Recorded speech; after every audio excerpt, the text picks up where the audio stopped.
नमस्ते स्टूडेंट्स, चलते हैं अपने आपकी कक्षा 10 की इस गणित की क्लास में। और अपना चैप्टर दो चर वाला रेखिक समीकरण मैंने स्टार्ट कर रखा था और दो चर वाले रेखिक समीकरण के अभी तक स्टूडेंट से पूरे 32 वीडियो अपलोड हो चुके हैं, 32 पार्ट पूरे क्लियर हो चुके हैं।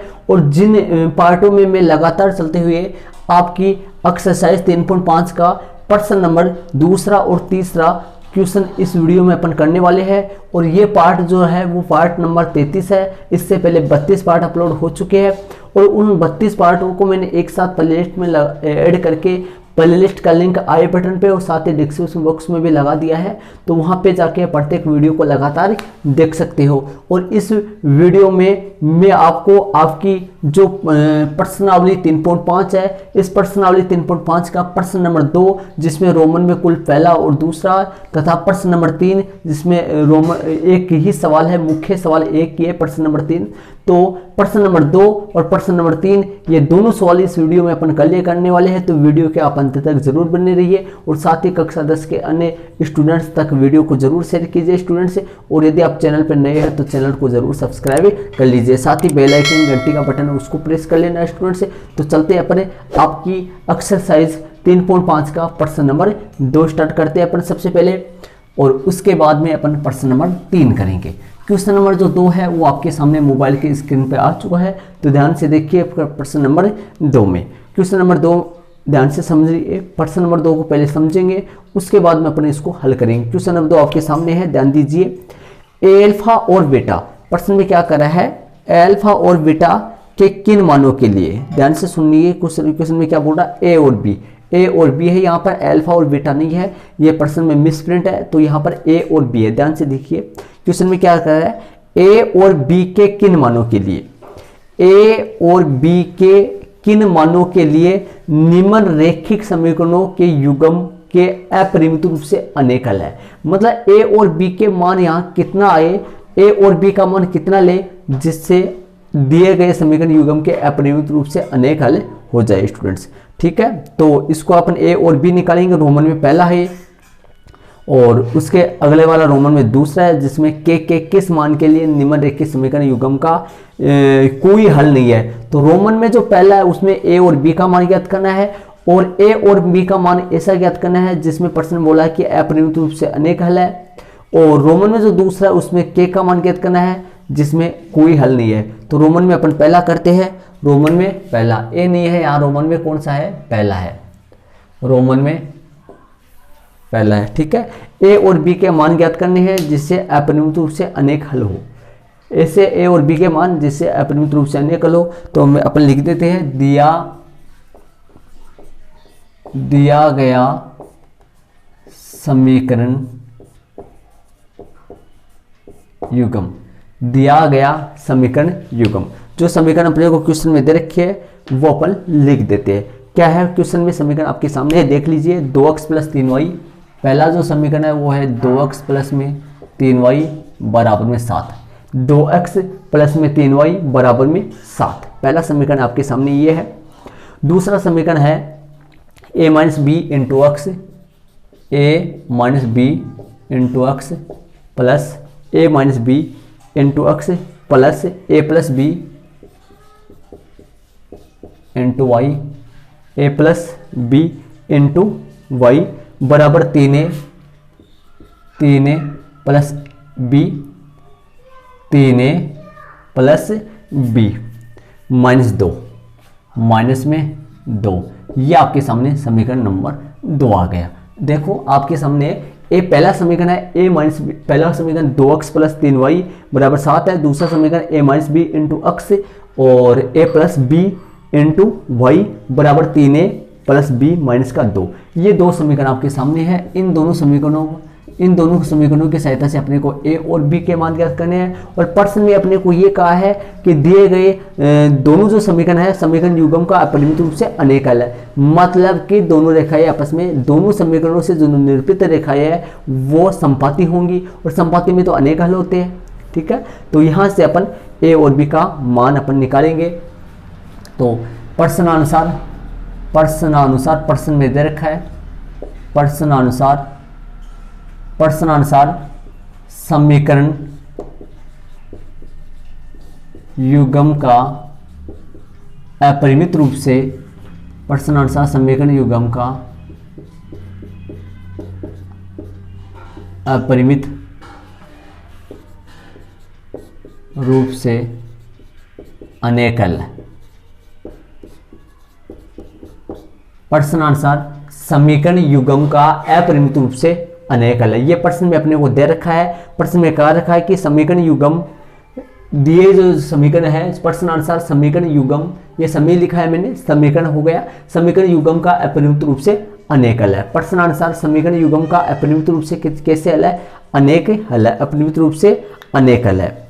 तो अनेक हल है, तो अनेक हल की शर्त अपन जानते हैं, इसलिए अनेक हल a1 बटा a2 b1 बटा b2 c1 बटा c2। मतलब कि अपरिमित रूप से अनेक हल का मतलब ये हो गया दोनों रेखाएं समपाती होंगी, और समपाती की जो कंडीशन है वो ये होती है, ध्यान से सुन लो, समपाती जब दोनों रेखाएं समपाती होती है तो ये तीनों आपस में कैसे होते हैं? बराबर होते हैं। तो मान रख देते हैं, मान ध्यान से देखो, मान कैसे रखेंगे। देखो समीकरण 1 में जो है a1 b1 c1, a1 2 है, b1 3 है, c1 7 है, a2 b2 c2। तो देखो a1 जो है वो कितना है? 2 है, a1 2 है, a2 है a माइनस बी, और b1 जो है वो 3 है, और b2 जो है आपका a प्लस बी है, ठीक है, और c1 जो है वो 7 है, और c2 ये पूरा होएगा, c2 आ जाएगा पूरा, कंप्लीट आ जाएगा पूरा। तो c2 अपन लिख देते हैं, ध्यान से देखिए, 3a plus B, 3a plus B minus का 2, 3a प्लस का b माइनस का 2। ये अपना समीकरण मान रख दिया मैंने, a1 2, b1 a minus B, और b1 है 3, और b2 है a प्लस बी, c1 है 7, और c2 3a plus B minus का 2 है। अब यहाँ से इसको हल करेंगे, और हल करके अपन a और b का मान अपने ज्ञात करेंगे। तो ध्यान से देखिए स्टूडेंट्स, हल कैसे करेंगे, इसको हल अपन करेंगे, हल करके अपने a और b का मान यहाँ से ज्ञात करेंगे। तो देखो एक तो समीकरण यहाँ से मिल जाएगा, इन दोनों को ले लेते हैं अपन, एक इन दोनों को ले लेते हैं, हो सकता है ऐसा, या फिर हो सकता है अपन समीकरण दो समीकरण अपने को बनाने हैं, समीकरण 1 और समीकरण 2, और उन दोनों समीकरणों को अपने को हल करना है इस तरीके से। तो यहाँ से अपन इन दोनों को हल ले लेते हैं, यहाँ पर इन दोनों को ले लेते हैं फिर, है ना। तो अपन 2 बटा a माइनस बी, 3 बटा a प्लस बी यहाँ पर लगा देते हैं, यहाँ से का मतलब ये हो गया कि अपन इन दोनों को क्या ले सकते हैं? बराबर। तथा दूसरा समीकरण तथा 3 बटा a प्लस बी बराबर 7 बटा 3a प्लस बी माइनस का 2 हो गया आपके सामने। मैंने क्या किया है, ध्यान से देखना है स्टूडेंट्स, मैंने हल करने के लिए क्या किया है, मैंने इन दोनों को बराबर लिया है और इन दोनों को इधर बराबर लिया है। हो सकता है ऐसा भी हो सकता है कि इन दोनों को भी अपन ले सकते हैं, समीकरण उनसे भी बन सकता है, ठीक है। हल करेंगे, ध्यान से देखिए, वज्र गुणा कर देंगे, ये 2 जो है a प्लस बी से गुणा होगा, 2 को गुणा कर देंगे a प्लस बी से, और 3 जो है वो गुणा हो जाएगा a माइनस बी से, ये बन गया यहाँ पर। और इस तरफ हल करेंगे, 3 गुणा होगा 3a प्लस बी माइनस 2 से, किससे गुणा होगा? 3 गुणा होगा 3a प्लस बी माइनस 2 से, और 7 गुणा होगा a प्लस बी से, हो गया राइट। इसके बाद में यहाँ पे देखिए गुणा करेंगे अपन 2a प्लस का 2b, 2a प्लस का 2b, 2 को a से गुणा किया 2a, 2 को b से गुणा किया 2b हो जाएगा, 3a माइनस का 3b, 3a, 3 को a से गुणा किया 3a, 3 को b से गुणा किया 3b हो जाएगा। हल करेंगे, 2a यही है, ये 3a इधर आएगा तो माइनस का 3a हो जाएगा, ठीक है, प्लस का 2b यही है, और ये 3b इधर आएगा तो प्लस का 3b हो जाएगा, बराबर में 0 हो जाएगा, क्योंकि अपन a वाला जो है वो a वाले में जुड़ेगा या फिर घटेगा, b वाला b वाले में जुड़ेगा या फिर घटेगा। हल करेंगे तो आपके सामने माइनस का a और प्लस का 5b बराबर में 0 आ जाएगा। हल करेंगे, माइनस का a यही है, 5b आगे जाएगा तो माइनस का 5b हो जाएगा, a का मान जो है वो माइनस से माइनस कट जाएगा, a का मान कितना आ गया आपके सामने? 5b आ गया। a का मान कितना आ गया? 5 भी प्राप्त हो गया। उसको भी हल करेंगे, देखिए क्या हल क्या प्राप्त होगा। 3 तिया 9 ये हो गया, 3 भी हो जाएगा और माइनस का 3 दूनी 6, 7a प्लस का 7b। मैंने क्या किया, गुणा किया है। कैसे, 3 को 3 से, 3 तिया 9a, 3 को b से 3b, 3 को 2 से 6 हो गया, 7 को a से 7a, 7 को 20 से गुणा किया 7b आ गया। 9a और a वाला इधर ले आओ, माइनस का 7a प्लस का 3b यहीं पे रखो, 7b इधर लाओ, प्लस का है तो उधर किसका हो जाएगा, माइनस का 7b। ये प्लस का 3b है, इधर आएगा तो माइनस का 7b और बराबर में 6 उधर भेज दो तो प्लस के 6 हो गए, अचर पद है इसलिए।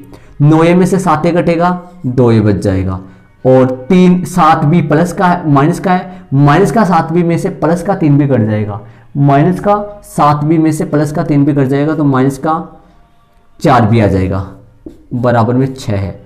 इसको छोटा कर दो, दोनों पक्षों में 2 का भाग देने पर, दोनों पक्षों में 2 का भाग दे देंगे तो a माइनस का 2b बराबर में 3।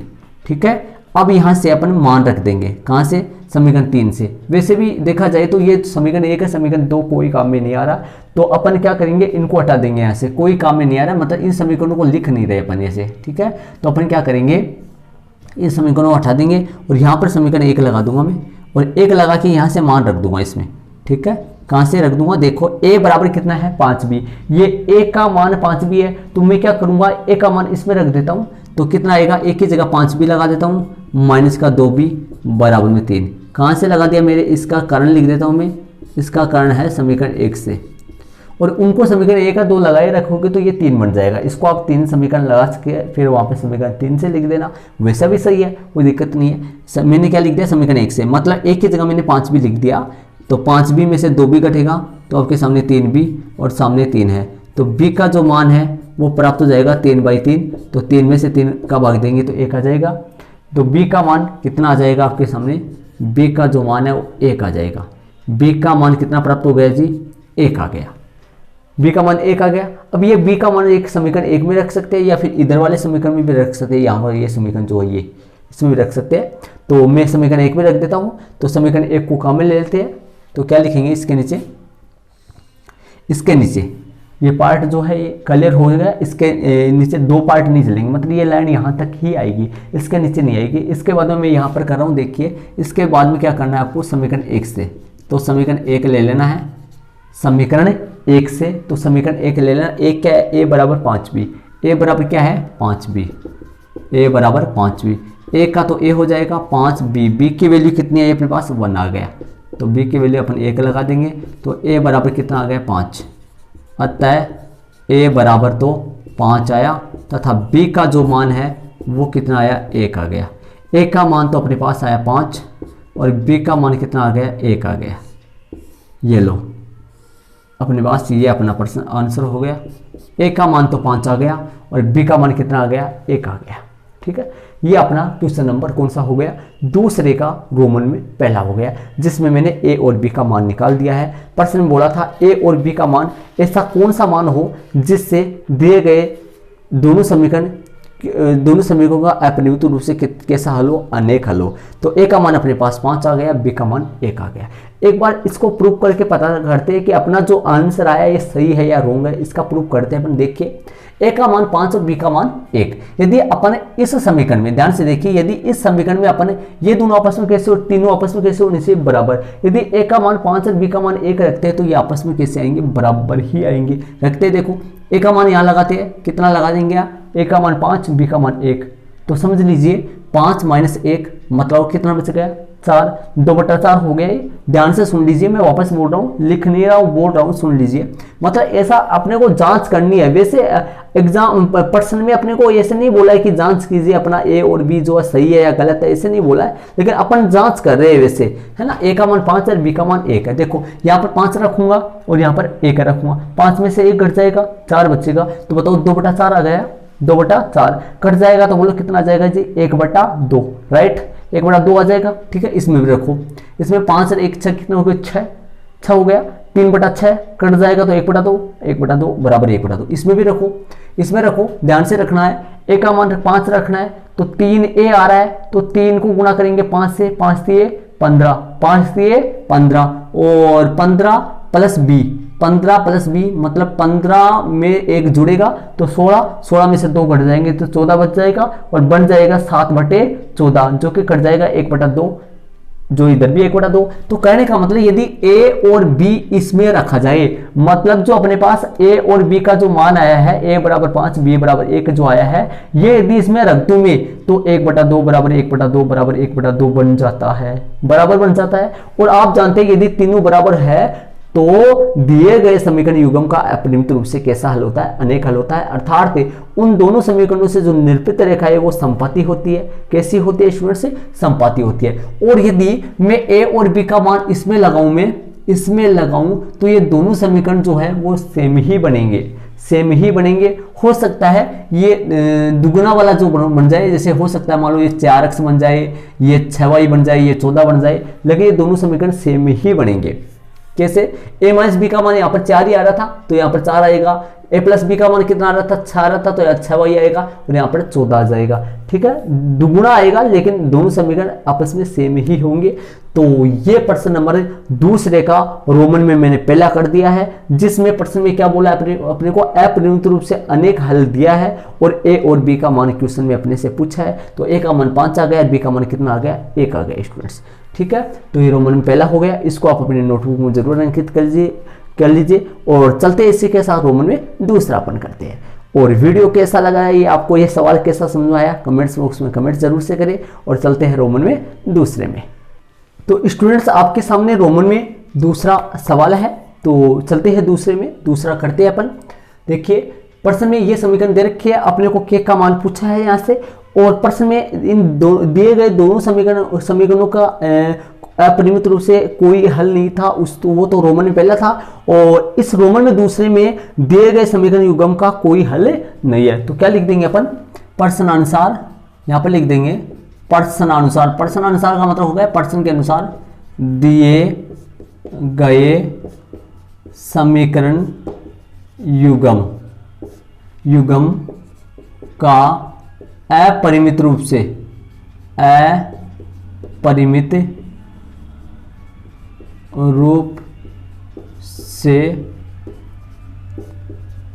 अनेक, अपरिमित रूप से कोई हल नहीं है। प्रश्नानुसार दिए गए समीकरण युग्म का, प्रश्नानुसार दिए गए समीकरण युग्म का कोई हल नहीं है, ऐसा था। अपरिमित रूप से अनेक हल तो रोमन में कौन से का नहीं था, कौन से था? पहले वाले का था। अब इसका इसकी शर्त प्रश्न में दे रखा है कि दिए गए समीकरण युग्म का कोई हल नहीं है। दिए गए समीकरण युग्म का कोई हल नहीं है, कोई हल, दिए गए समीकरण युग्म का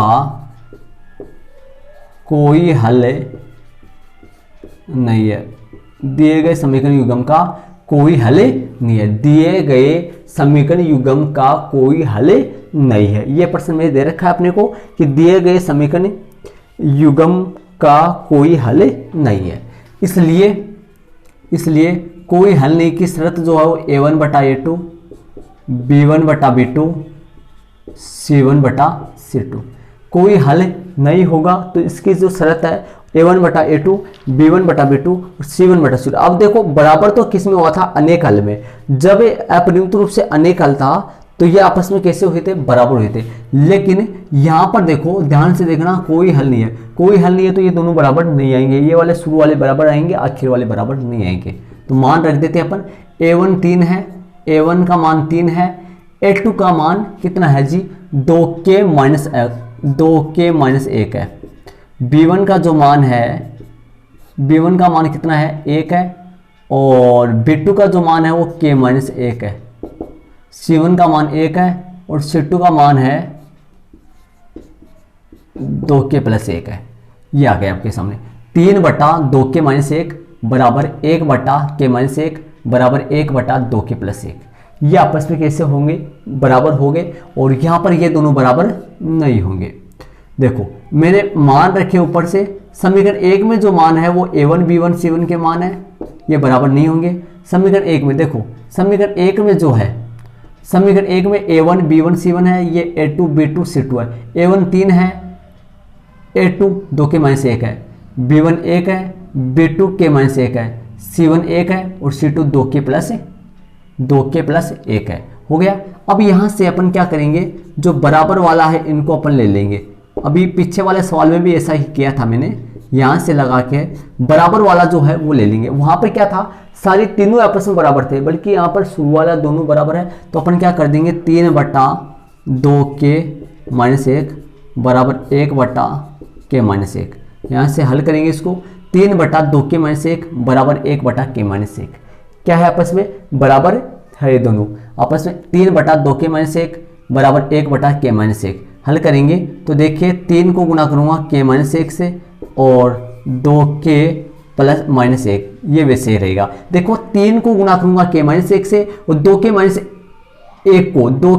1 को गुणा करूँगा 1 से, तो 2K माइनस 1 ही आएगा। हल करेंगे, 3 को K से गुणा करेंगे 3 को K से गुणा करेंगे 3 को 1 से गुणा करेंगे 3 और ये 2K माइनस 1। हल करेंगे, देखो 3 को K से गुणा किया 3 को 1 से गुणा किया 3 और ये 2K माइनस 1 है। K वाले एक तरफ ले लेंगे, 3K यही है, 2K इधर आ जाएगा तो माइनस में 2K आ जाएगा और माइनस का 1 वही है और ये 3 उधर जाएगा तो किसका हो जाएगा जी, प्लस का हो जाएगा 3। देख लीजिए, हल करते हैं, 3K यही है, 2K इधर आएगा तो किसका हो गया, माइनस का हो गया, माइनस का 1 वही है, 3 उधर जाएगा तो प्लस का हो गया। हल करेंगे, 3K में से 2K घटेगा तो बताओ 1K बचेगा, 1K बचेगा मतलब K हो गया। K का मान कितना आ गया, 2 आ गया। अतः K का मान बराबर कितना है, 2 है। K का मान कितना आ गया है, 2 आ गया अपने पास। K का मान, अतः K का मान 2 है। K बराबर कितना है, अतः K का मान बराबर 2 है। अतः K का मान जो आ गया वो कितना आ गया, 2 आ गया। ये लो, ये अपना रोमन में दूसरा हो गया। अतः K का मान कितना आ गया, इसका 2 आ गया। ये रोमन में दूसरा क्वेश्चन हो गया। तो इसी के साथ अपन चलते हैं प्रश्न नंबर 3 में। प्रश्न नंबर 3 अपन करते हैं, इसको आप अपने नोटबुक में जरूर अंकित कर लीजिए। तो चलेंगे अपन क्वेश्चन नंबर, वीडियो को पॉज करके आप इनको अच्छी तरीके से समझ के आप अपने नोटबुक में जरूर अंकित कर लेना। तो चलते हैं क्वेश्चन नंबर, प्रश्न नंबर अपना 2 था। 2 में रोमन में 2 सवाल थे, रोमन में पहला और रोमन में दूसरा, जो मैंने आपको कंप्लीट करवा दिया है। और इसी के साथ अपन चलेंगे प्रश्न नंबर 3 में। प्रश्न नंबर 3 को समझेंगे और उसको अपन करेंगे। तो प्रश्न नंबर जो 3 है वो अपन करते हैं स्टूडेंट्स। क्वेश्चन नंबर 3 आपके सामने है, समझने की कोशिश कीजिए उसको। देखिए, निम्नलिखित रैखिक समीकरणों के युग्म को प्रतिस्थापन विधि और वज्र गुणन विधि द्वारा ज्ञात हल कीजिए। जो समीकरण युग्म दे रखे हैं उनको प्रतिस्थापन विधि द्वारा और वज्र गुणन विधि द्वारा हल ज्ञात करना है। निम्नलिखित रैखिक समीकरणों को प्रतिस्थापन विधि और वज्र गुणन विधि से हल कीजिए। तो समीकरण दे रखे अपने को लिख देते हैं अपन, दिया गया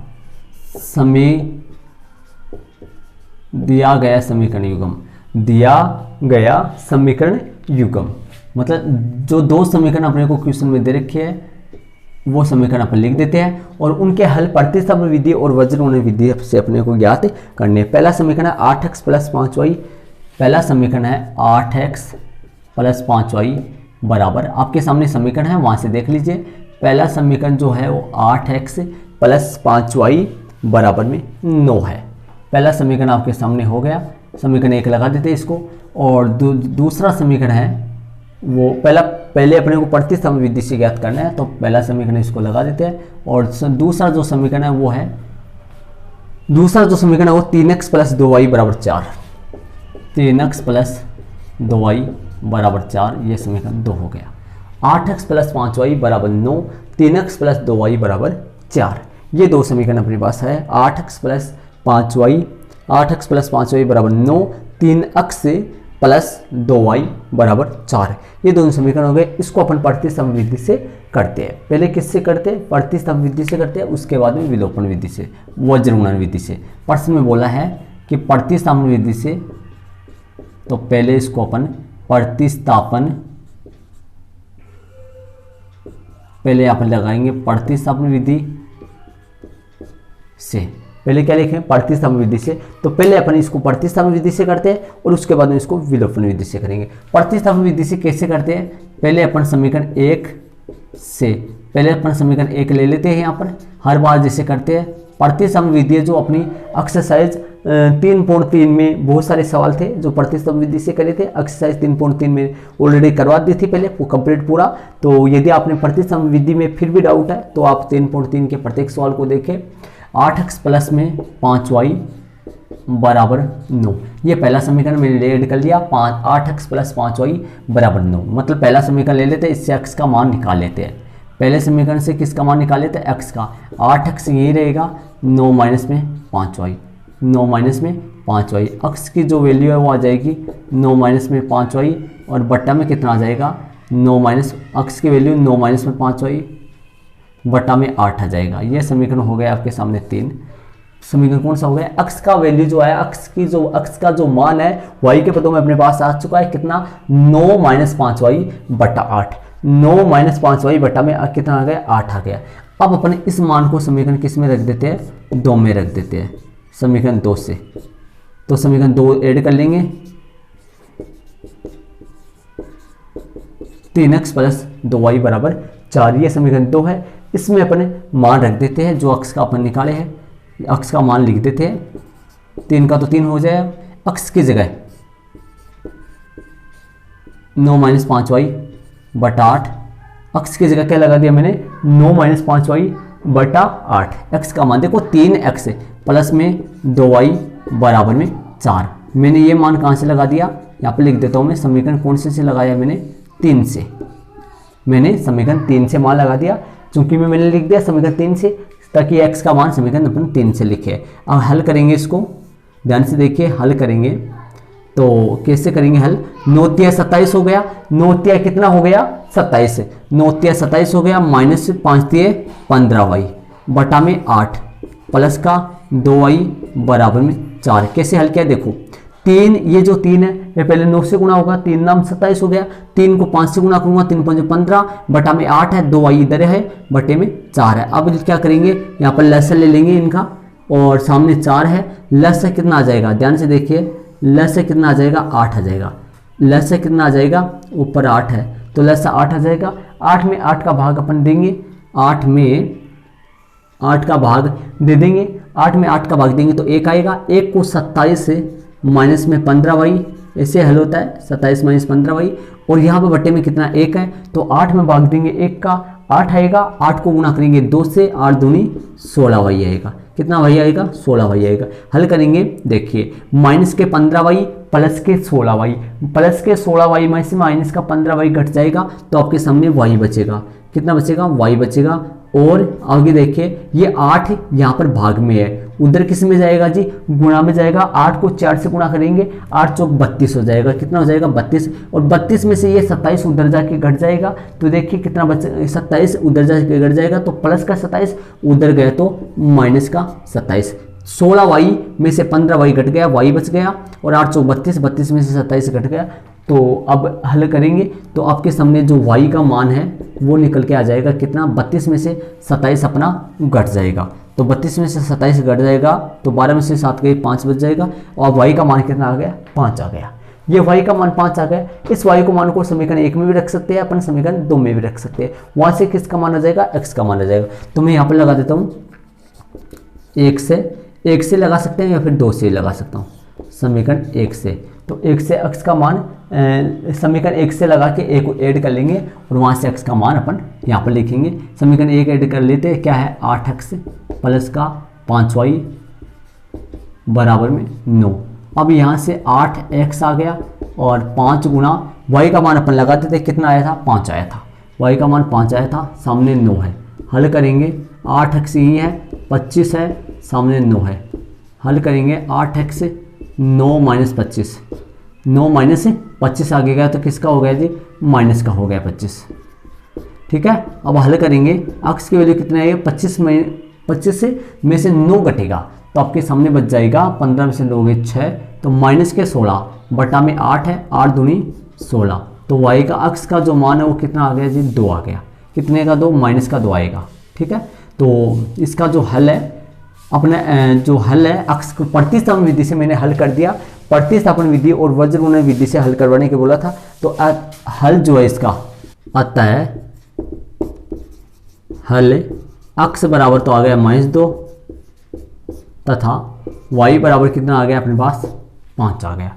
अक्ष बराबर तो 2 है और y बराबर कितना है 5 है। ये इसका अपन प्रतिस्थापन विधि से हल कर दिया है। अभी इसको वज्र गुणन विधि से करना बाकी है। क्या लिखा मैंने, अतः अक्ष बराबर तो कितना आया -2 और y बराबर कितना आ गया 5 आ गया। अक्ष का मान तो -2 आया और y का मान कितना आ गया 5 आ गया। इसको अभी वज्र गुणन विधि से करेंगे। इसको किससे करेंगे, वज्र गुणन विधि से करेंगे। इसको आप अपनी नोटबुक में जरूर अंकित कर लेना। इसको अभी वज्र गुणन विधि से मैं इरेज करूंगा, इसको रफ करूंगा। इसको आप अपनी नोटबुक में जरूर अंकित कर लीजिए। मैंने क्या लगाया देखो, पहले दोनों समीकरण ले लिए, फिर यहाँ पर लिख दिया प्रतिस्थापन विधि से, और प्रतिस्थापन विधि से मैंने इसको लिखा है समीकरण 1 से। समीकरण 1 से x का मान निकाला, समीकरण 2 में रखा, y का मान आ गया। समीकरण 1 में जो y का मान रख दिया तो मेरे पास x का मान आ गया। अतः अक्ष बराबर, अतः हल अक्ष बराबर -2 y बराबर 5 आ गया। प्रतिस्थापन विधि से अपने आंसर आ चुके हैं, लेकिन आंसर नहीं लगाएंगे, आंसर वज्र गुणन विधि से और करेंगे, उसके बाद में लगाएंगे। तो इसको आप अपनी नोटबुक में जरूर अंकित कर लीजिए। और इसी के साथ अपन इसको वज्र गुणन विधि से अपन करते हैं। इसको अपनी नोटबुक में जरूर अंकित कर लेना। और यहाँ पर अपन नीचे लिखेंगे, एडिंग डालेंगे वज्र गुणन विधि से। हाँ तो स्टूडेंट्स मैंने यहाँ पर डाल दिया है वज्र गुणन विधि से, वज्र गुणन विधि से लगा दिया वज्र गुणन विधि से। अब समीकरण 1 व 2 से, समीकरण 1 व 2 से क्या करेंगे, जो 9 और जो 4 है ये जो अचर पद है, वज्र गुणन विधि में अपने को ये अचर पद बराबर के निशान के कहाँ लेने होते हैं, पहले लेने होते हैं बराबर के निशान के। वज्र गुणन विधि में जो सूत्र चलता है वहाँ उस सूत्र में क्या होता है, ये अचर पद 9 और जो 4 है ये बराबर के निशान के पहले ही रखना पड़ता है इनको। तो अपन क्या करेंगे, ये 8x और प्लस में 5y माइनस में 9 बराबर में 0, माइनस में 9 बराबर में 0 अपने को ले लिया मैंने। और तथा 3x प्लस में 2y बराबर माइनस में 3x प्लस में 2y माइनस में 4 बराबर में 0। ये मैंने दोनों समीकरण ले लिए। यहाँ पर प्रतिस्थापन और जो आपकी विलोपन विधि है उन दोनों में तो अचर पदों को 9 और 4 जो अचर पद है इनको बराबर के निशान के आगे अपन ले सकते हैं, लेकिन वज्र गुणन विधि में ऐसा होता है कि अचर पदों को बराबर के निशान के पहले रखना पड़ता है जी, क्योंकि वहां पर सूत्र चलता है, वो सूत्र के आधार पर देखिए। तो यहाँ से अपन क्या करते हैं, इसमें से अपन अक्ष का एक तरफ और y का एक तरफ अपना 2 सूत्र लगेंगे। तो ध्यान से देखना, x बराबर और इधर y बराबर सूत्र लगेंगे। तो देखिए सूत्र अपन मान रखते, सूत्र लगाते हैं a1 b2 minus a2 b1, और इधर भी a1 b2 minus a2 b1, same सूत्र चलेंगे, बटे में बराबर होगा। अब यहाँ पर देखिए अक्ष का सवाल, अक्ष का यहाँ पर अक्ष का सूत्र है, अक्ष के सूत्र में अक्ष का जो गुणांक a होता है वो ऊपर नहीं आता है। कौन आएगा, b1 c2 minus b2 c1, ठीक है। y के सूत्र में y का गुणांक कौन है, b ऊपर नहीं आता है, ऊपर c और a चलेगा। क्या चलेगा, c और a चलेगा। तो c1 a2 minus c2 a1, ठीक है। इसमें मान अपन रख देते हैं। ध्यान से देखिए मान कैसे रखते हैं, मान रखने में गलती नहीं होनी चाहिए, ध्यान से रखना है तो समझ आएगा। देखो मान रखते हैं, b1 कितना है, देखो ध्यान से देखिए b1 का मान कितना है, b1 का मान है 5 गुना b1 का मान है 5 गुना c2 का मान कितना है, c2 का मान ये रहा माइनस का 4, ये माइनस सूत्र वाला। b2 का मान कितना है, b2 का मान है 2, और c1 का मान कितना है, c1 का मान माइनस में 9। नीचे a1 का मान कितना है, a1 का मान 8 है। b2 का मान कितना है, b2 का मान 2 है, और माइनस आगे सॉरी माइनस है नीचे, माइनस a2 का मान कितना है, a2 का मान ये रहा 3 है, और यहाँ पर b1 है। b1 का मान कितना है, b1 का मान आपके सामने 5 है, ठीक है। इसमें मान रख देते हैं। c1 कितना है जी, c1 है माइनस का 9 गुना a2 कितना है, a2 है 3 माइनस c2 कितना है, a2 है 3, और माइनस c2 जो है वो c2 माइनस का 4 है, c2 कितना माइनस का 4 है। a1 कितना है, a1 का मान कितना है, 8 है, a1 का मान 8 है। नीचे देखो, नीचे सेम आ जाएगा, 8 गुना 2 माइनस 3 गुना 5, नीचे वाला सेम ही आ जाएगा। नीचे वाले दोनों सूत्रों में सेम होता है इसलिए सेम आ जाएगा। यहाँ से इसको हल करेंगे, अक्ष का जो मान है वो आएगा, यहाँ पर y का जो मान है वो आ जाएगा। हल करेंगे, देखो 5 चौक 20, माइनस का 20 और प्लस का 18, माइनस का 20, 5 24 प्लस का 18 और 8 दूनी 16 माइनस का 15, इधर भी आ जाएगा 8 दूनी 16 माइनस का 15 और इधर माइनस का 27 और प्लस का 8 चौक 32। ठीक है, अब इसको हल करेंगे तो यहाँ से देखिए हल करेंगे तो x का जो मान है वो कितना आ जाएगा, यहाँ पर देखिए यहाँ पर y का मान आ जाएगा। यहाँ पर देखो 18 में से 20 घट जाएगा तो प्लस का 2 बचेगा 2/1 और यहाँ पर प्लस का कितना बच जाएगा 5, 5/1। तो यहाँ पर 2/1 को हल करेंगे तो 2 आएगा और यहाँ पर 5/1 को हल करेंगे तो 5 आएगा। तो अपना जो आंसर आ गया है वो देखिए अतः हल जो है, हल अपना x का मान है वो तो आपके पास कितना आया, यहाँ पर सॉरी यहाँ पर माइनस का 2, माइनस के 20 में से प्लस के 18 जाएंगे, माइनस के 20 में से प्लस के 18 जाएंगे तो माइनस के 2। तो यहाँ पर 2 किसका आएगा, माइनस का 2, माइनस का 2 आएगा। ठीक है, तो अतः हल x बराबर तो माइनस का 2 तथा y बराबर कितना आ गया 5 है। ये अपने इसके हल आ गए। यहाँ पर अपना आंसर लगा सकते हैं क्योंकि दोनों विधि यहाँ पर कंप्लीट हो चुकी है अपनी। ठीक है, यहाँ पर अपना आंसर लगा सकते हैं। अतः x का मान तो -2 आ गया और y का मान कितना आ गया 5 आ गया। आपको यहाँ पर दिखाई नहीं दे रहा होगा, सही ध्यान से देखना। तो अतः x का मान यहाँ पर अंडरलाइन कर दी मैंने इसके, देख लो। अतः x बराबर -2 तथा y बराबर कितना आ गया, x बराबर -2 तथा y बराबर कितना आ गया 5 है। ये अपना आंसर हो गया। ठीक है, तो x का मान अपना -2 y बराबर 5 आ गया। तो प्रश्न नंबर 3 में जो 2 समीकरण अपने को दे रखे थे उन दोनों समीकरणों को मैंने पहले तो प्रतिस्थापन विधि से किया। तो प्रतिस्थापन विधि से किया तो मेरे दोनों x का मान -2 निकला और y का मान जो है वो 5 आया। और फिर मैंने इसी को वज्र गुणन विधि से किया।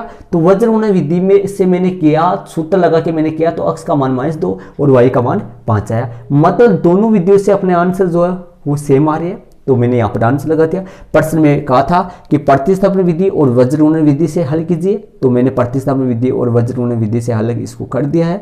तो ये अपना प्रश्न नंबर 3 हो गया। प्रश्न नंबर 3 को आप अपनी नोटबुक जरूर अंकित कर लीजिए। और आपके ये मैंने जो प्रश्न नंबर 2 है जिसमें रोमन में कुल 2 क्वेश्चन क्लियर करवाया और ये प्रश्न नंबर 3 करवाया। तो इसी के साथ आगे वाला जो प्रश्न नंबर 4 है वो अगले वाले वीडियो में अपन करेंगे। और तो वीडियो आपको कैसा लगा कमेंट्स में उसमें कमेंट्स करिए। और साथ ही यदि आप चैनल पर नए हैं तो चैनल को जरूर सब्सक्राइब कर लीजिए। ओके स्टूडेंट्स, थैंक्स, जय हिंद।